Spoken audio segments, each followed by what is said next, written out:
Bannakibiina ki National Unity Plartform 49 batuusiddwa ku kkooti y'amagye e Makindye wakati mu bukuumi obw'amaanyi. Abamu ku bo bazze lwa butaagaane kubanga embeera yaabwe ebadde eraga nti si nnungi era nga bannaabwe be babasitudde. Okubakekemya obukoko y'emu ku nsonga ebadde baleese mu kkooti okwegayirira ssentebe waayo Lt Gen Andrew Guti abe waakisa abakkiriza okweyimirirwa bawoze nga bava wabweru. Bapuliida baabwe okubadde George Musisi ne Geoffrey Tulyamusiima bategeezezza ssentebe nti obujulizi obuliwo bwankukunala nti abantu baabwe baatulugunyizibwa. On their journey from wherever they were arrested from to here they were tortured. Most of them need medical attention. It is our humble prayer that their prayer as the state or the persecution be not allowed for the sake of the infringement of the human rights of all the applicants. Tebakomye okwo, Guti bamusabye ng'omuzadde yesse mu bigere by'abaana abakyala n'abaami abakwate be baaleka ttayo nga bangi tebakyaliko n'ayamba. Most of them are family members. Before we came in this honorable court, it's unfortunate that it is small, but we would have filled it to capacity. Most of them were not allowed to come. We have the children who up to now they still need their parents to feed. Between me and you, you are parents themselves. We need them, and we have hope and trust in this honorable court.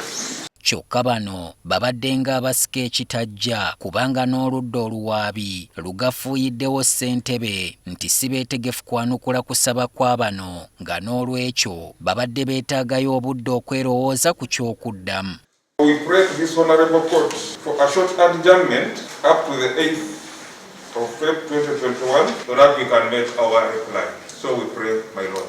Ssentebe wa kkooti bw'atyo kwe kuwa oludda oluwaabi omukisa okugenda beerowooze bakomewo nga balina eky'okuddamu olwo abakwate bo bagire nga bakyakuumirwa mu kolokooni. Therefore, grant them the go ahead and this case is adjourned to 8th of February 2021.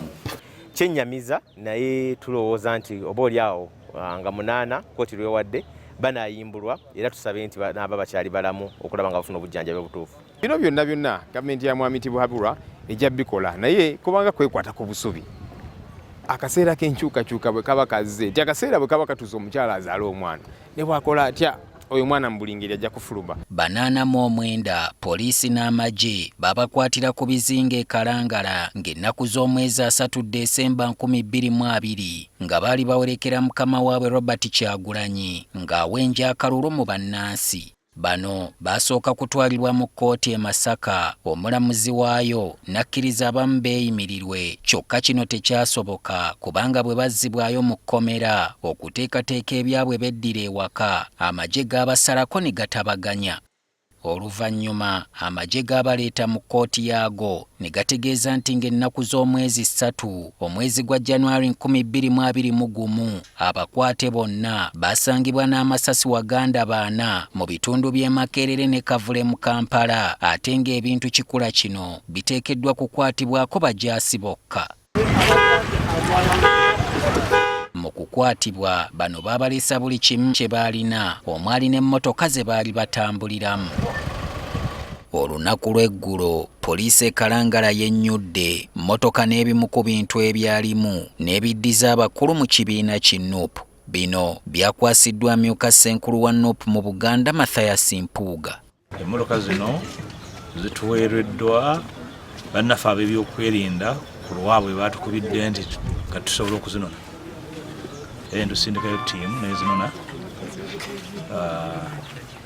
Njala okulowooza nti mutima ogwo gw'okwerowooza bongera okwerowooza n'ebirala bye bakola mu bukyamu babiveemu ng'okukwata abaana baffe abali mu makomera abatalina musango. Mu kubyekebejja balumiriza nti bakizudde nga waliwo ab'engalo empanvu abalina bye baatoolamu naddala amasimu.